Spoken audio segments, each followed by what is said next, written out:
2 minute में ये था स्कूल का डेटा।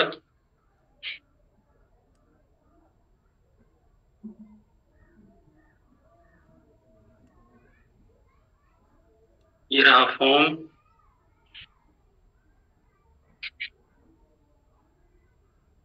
ठीक है,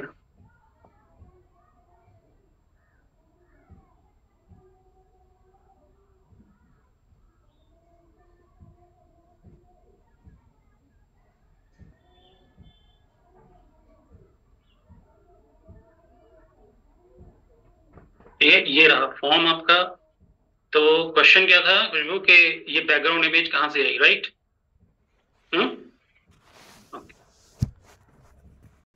तो भाई ये गए डिजाइन व्यू पे, ये गए हम फॉर्मेट पे, और ये रहा background image.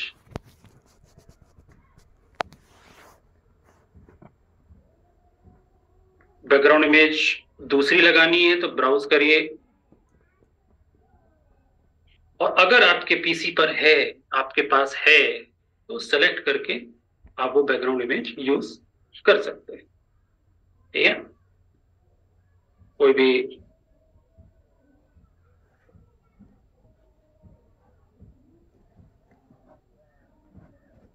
Image, for example मान लो मैं ये ले लेता हूं, जस्ट फॉर एग्जांपल। ठीक, क्लियर? अब सच में क्लियर कि बस ऐसे ही? Right click. हाँ, जैसे कि अगर हम स्कूल का बना रहे हैं डाटा, तो बैकग्राउंड हम स्कूल से रिलेटेड दिए हैं। अगर मान लीजिए अगर हॉस्पिटल का जैसे पेशेंट जो एडमिट रहता है, उन लोग का भी तो डाटा बनता है ना सर, कि मतलब कितना पेशेंट नंबर 1 है, तो उसका भी तो डाटा रहता है, तो उसका बैकग्राउंड कैसा रहेगा, चेंज कर सकते हैं? मतलब हॉस्पिटल से रिलेटेड रहेगा तो बैकग्राउंड कैसा रहेगा? हॉस्पिटल से रिलेटेड रहेगा, देख लो, ये देखो, कट करते हैं, कोई दिक्कत नहीं।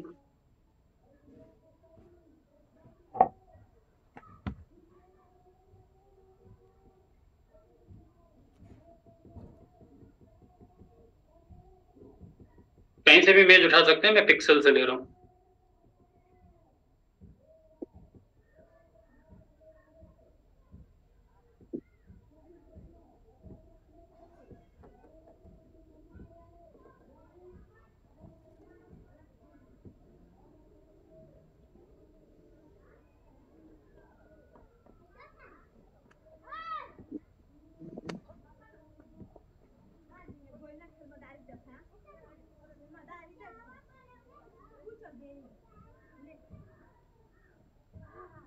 हाँ, कोई डरावना सा उठाता हूँ।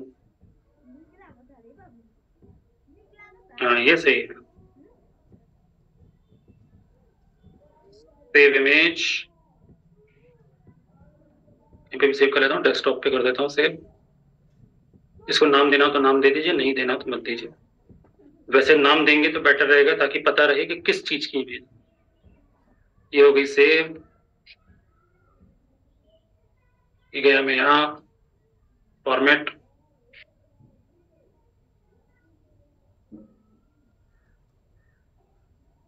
बैकग्राउंड कलर, ब्राउज, डेस्कटॉप, टेक्सो।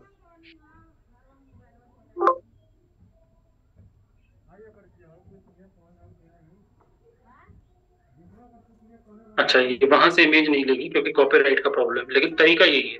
ठीक है, कॉपीराइट के कारण नहीं ले रहे। तो आप इमेज उठाएंगे, ठीक है, सेव करेंगे उसको।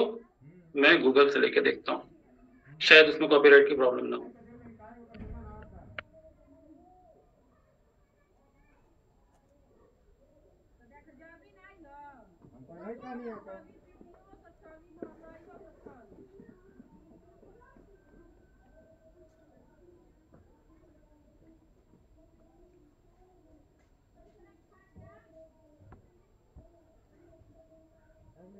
इसको लेता हूँ, कोई भी इमेज ले लिया मैं, सेव इमेज, डेस्कटॉप। शालिब अनम्यूट करो। शालिब लखरा।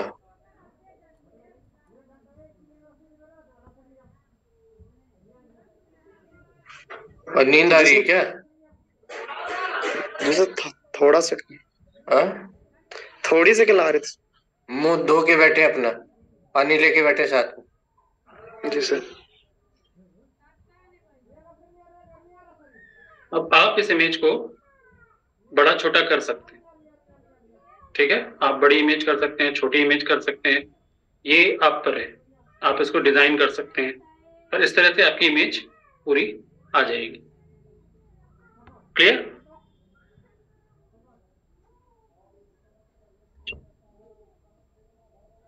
मैं इसको करता हूं बंद, करता हूं बंद, भी करता हूं बंद। कंट्रोल एस करके ही बंद करें, ठीक है। ऑलराइट, वीडियो सबके ऑन रहे प्लीज। ओके, तो हम देखेंगे ये वाला, ठीक है। चलो काउंट इफ से ही शुरू कर लेते हैं। क्या काउंट इफ हुआ है? हुआ भी होगा तो याद नहीं होगा।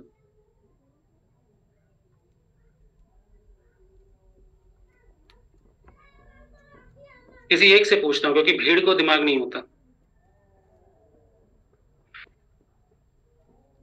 मैं पूछता हूँ काजल से। काजल, क्या काउंट इफ हुआ है? क्या सर?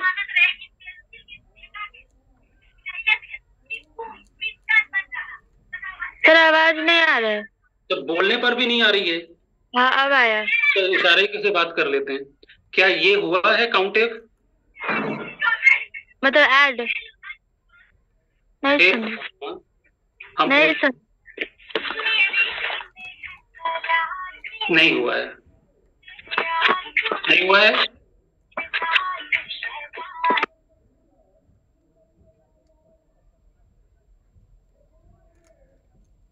नहीं याद है। हाँ, ये आंसर फिर भी सही है कि नहीं याद है, लेकिन हर बार नहीं चलेगा। चंदन, नहीं हुआ है। डेबिट क्रेडिट से रिलेटेड नहीं हुआ है। टोटल जैसे टोटल डेबिट क्रेडिट छोड़ दो, वो तो सिर्फ एक एग्जाम्पल है। हाँ, हमारा मेन मकसद नहीं है, ठीक। तो हाँ, टोटल को इसका टोटल कॉस्ट हुआ है। टोटल कॉस्ट हुआ है। ओके ओके, ठीक है।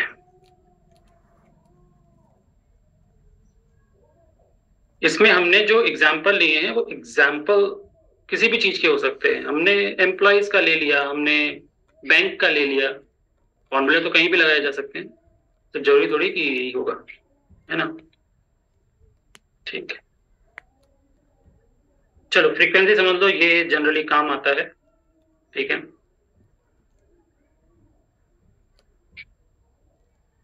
फिर काउंटर देखते हैं। Alright, frequency. फ्रीक्वेंसी का क्या मतलब होता है भाई? फ्रीक्वेंसी का मतलब होता है जो चीज फ्रीक्वेंटली आए, किसी अंतराल में आए, ठीक है। कंटिन्यू और फ्रीक्वेंसी में फर्क होता है। फ्रीक्वेंसी का मतलब होता है कि कोई चीज आ तो रही है, एक के बाद एक आ रही है, लेकिन उसमें थोड़ा सा ब्रेक है, ठीक है। जिसमें थोड़ा सा ब्रेक है, जैसे कि किस फ्रीक्वेंसी पे रेडियो चलता है, ठीक है। कंटिन्यू तो चलता नहीं है, ब्रेक होता है बीच बीच में, उसको फ्रीक्वेंसी बोलते हैं। मतलब फ्रीक्वेंसी में डेटा चेंजेस होने के चांसेस होते हैं, ठीक है। तो भाई यहाँ पे एक एग्जांपल है कि भाई है, एम्प्लॉय का आईडी है, उसकी एज है, ठीक है, ठीक है। हमको ये बना है, हम यहाँ पे कहानी कुछ ऐसी है, ठीक है। इसको मैं हटाता हूँ क्योंकि ये हमको निकालना पड़ेगा। फ्रीक्वेंसी निकालने के लिए हमको यूनिक नंबर निकालने पड़ते हैं, ठीक है। ओहो,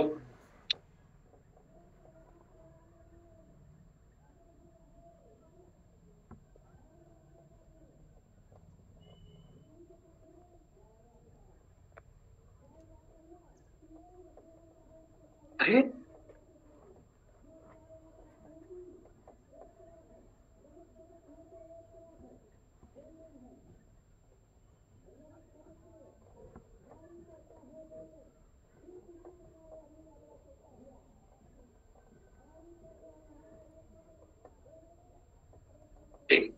ये तो बाद में निकल जाएगा।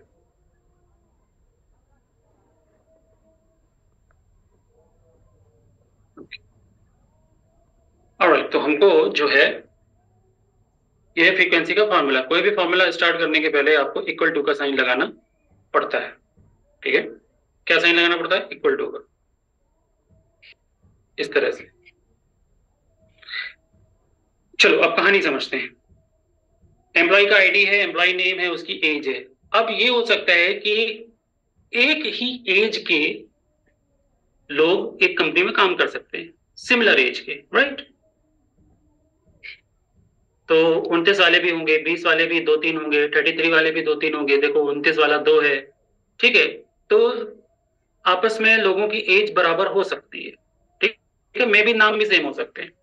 तो हमको सबसे पहले ये देखना है, हमारा मेन एम ये है फ्रीक्वेंसी फॉर्मूला लगाने का, कि मुझे ये पता करना है कि 29 वाले कितने हैं, जिनकी एज 29 है वो कितने हैं, जिनकी एज 20 है वो कितने हैं, जिनकी एज 33 है वो कितने हैं, जिनकी एज 21 है वो कितने हैं, ये पता करना है मुझे। ठीक है? जब छोटा डेटा होता है, अभी तो ये बहुत छोटा डेटा है, तो हम फ्रीक्वेंसी लगाते हैं। बड़े बड़े डेटा में दूसरे फॉर्मूले लगते हैं। ठीक है, तो मुझे ये देखना है। तो वो देखने के पहले, ये फॉर्मूला लगाने के पहले तो मुझे ये देखना पड़ेगा, इसमें से सारे यूनिक नंबर हटाने पड़ेंगे, मतलब डुप्लीकेट नंबर हटाने पड़ेंगे। डुप्लीकेट मतलब 29।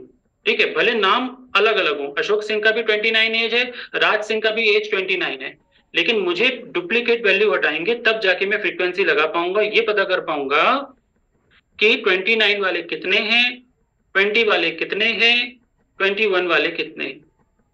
क्या ये बात आई समझ में? अभी देखो, ठीक है, एक बार और। तो यहां पे 29 वाले 3 है, ठीक है? कितने हैं? 3 है। अब ये कैसे आया? ये फॉर्मूला लगा के। ऐसे समझ में नहीं आएगा। तो क्या ये कहानी समझ में आई? एक कंपनी में आप काम करते हैं, उस कंपनी में आपको बोला गया है कि भाई ये बताओ कि अशोक सिंह हैं, शंकर यादव हैं, विनोद हैं, समीर हैं, ये लोग हैं, आपके इतने कंपनी में इतने एम्प्लॉइज हैं, ये बताओ कि किसकी एज 29 है, कितने लोग हैं जिनकी एज 29 है, कितने लोग हैं जिनकी एज 20 है। इसका डेटा है, निकाल के दे दो।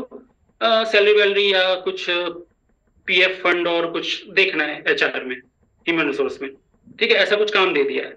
तो अब आपको क्या करना है? सबसे पहले तो ये पता लगाना है कि यार भाई यूनिक नंबर्स कहाँ कहाँ पे। यूनिक नंबर मतलब, यूनिक नंबर का मतलब है यूनिक नंबर निकालना है आपको, या आप यहाँ पे यूनिक के बजाय डुप्लीकेट भी लिख सकते हो। तो आपको डुप्लीकेट नंबर हटाने हैं जो सिमिलर है, जैसे 29, 33, 30, क्योंकि आप डायरेक्ट यहाँ पे फॉर्मूला नहीं लगा सकते, उससे फ्रीक्वेंसी पता नहीं पड़ेगी। आपको सबसे पहले डुप्लीकेट्स हटा देने हैं। तो डुप्लीकेट हटाने के लिए पहले तो आपको करना है इसको कॉपी। ठीक है, आप यहां से पूरा कॉपी कर सकते हैं, शिफ्ट दबा के एरो का बटन, ये आपने कर दिया कॉपी। ठीक है, ये निकला हुआ रखा है, देखिए मैं आपको बता देता हूं अभी। और यहां कर दिया पूरा पेस्ट, यहां चेंज होता जाएगा लेकिन वो हम बाद में देखेंगे। ठीक है, अब हमको इसमें से यूनिक निकालना है, तो हम कर लेंगे इसको सिलेक्ट, फिर हम जाएंगे डेटा। देख लो मैं क्या कर रहा हूं, कर लिया इसको सिलेक्ट, फिर हम जाएंगे डेटा पर। अब डेटा पे मुझे देखना है डुप्लीकेट कहां लिखा है। ये लिखा है रिमूव डुप्लीकेट्स, दिख रहा है? ओ भाई, ये लिखा हुआ है ना ऊपर, है ना?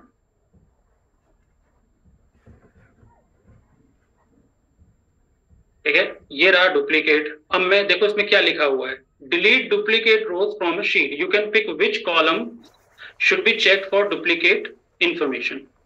तो भैया इस कॉलम में से मुझे डुप्लीकेट वैल्यू हटानी है, तो मैं कर दूंगा इसको क्लिक। अब ये मुझसे पूछता है कि आपको क्या करना है। मुझे भाई ये पूछता है एक्सपेंड सिलेक्शन, क्या आप जिस कॉलम और रो पे, अब जिस कॉलम पे अभी आप हैं, ठीक है, क्या आप वो कॉलम के अलावा भी दूसरे कॉलम चूज करना चाहते हैं? मैं बोलूंगा नहीं भाई, जो मैंने सेलेक्ट किया है मुझे वही चाहिए, तो मैं नीचे वाला सेलेक्ट कर दूंगा। ठीक है, continue with the current selection. Current selection यही है मैंने जो सेलेक्ट किया है, फिर कर दूंगा रिमूव डुप्लीकेट। ठीक है, तो select all, yes select all. अरे कहाँ गया, फिर बोलेगा ओके, हाँ भैया ओके, और ये हो गया। 11 वैल्यूज डुप्लीकेट थी, अब ये आपका डुप्लीकेट आ गया। ठीक है, अब आपको क्या करना है, फॉर्मूला कुछ ऐसे लिखना है। ठीक है,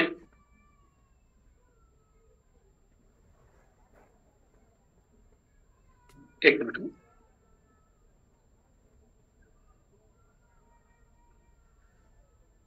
ठीक है, इक्वल टू करके फॉर्मूला लिखेंगे। हमको सेलेक्ट करना है, पहले तो ये देखो कि यार ये फ्रीक्वेंसी फॉर्मूला बोल क्या रहा है, क्या मांग रहा है हमसे। तो देखो हमसे क्या मांग रहा है, लेफ्ट से राइट की ओर पढ़िए, लेफ्ट से राइट की ओर पढ़िए। Calculates how often values occur within a range of values and then returns a vertical array of numbers having one more element than bins array। अब ये मुझसे ये बोल रहा है कि आपको कैलकुलेट करना है किस रो से, तो कौन सी रो है, सी नंबर की, दूसरे नंबर की रो, सी कॉलम, सी कॉलम में दूसरे नंबर की रो, कॉलम है सी, रो है दूसरी। ये बात समझ में आती है, कॉलम है सी, रो है दूसरी, मुझे वो सेलेक्ट करना है। ठीक है, और फिर मुझे रिटर्न करना है वो वैल्यू, कौन सी वैल्यू, जो मैं देख रहा हूं। मैं कौन सी वैल्यू देख रहा हूं, मैं देख रहा हूं कि भाई किसकी एज एक बार से ज्यादा है, फ्रीक्वेंटली किसकी एज चेंज हो रही है या एक बार से ज्यादा है। ठीक है, उसकी फ्रीक्वेंसी क्या है, एक बार आई है तो एक बार आ जाएगा, दो बार आई है तो दो बार आ जाएगा। ठीक है, किसकी एज एक बार से ज्यादा है वो फ्रीक्वेंसी मुझे चेक करना है।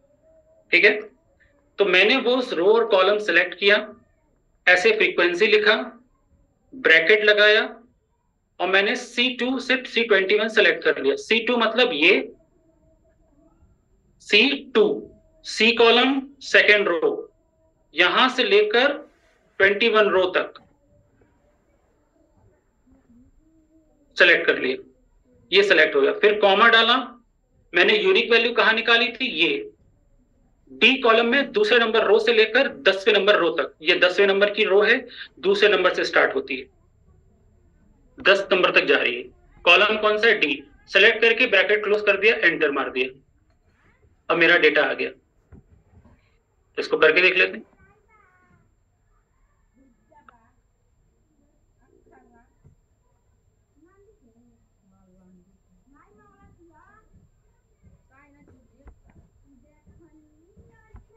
करता हूं उसको डिलीट, फ्रीक्वेंसी। ठीक है, जब डबल क्लिक करेंगे क्या मांगता है मुझसे, डेटा एरे और बिन्स एरे। बिन्स मतलब कौन सा डेटा लेना है, तो मैं यहाँ पे सिलेक्ट कर लूंगा, ये आ गया। एक मिनट,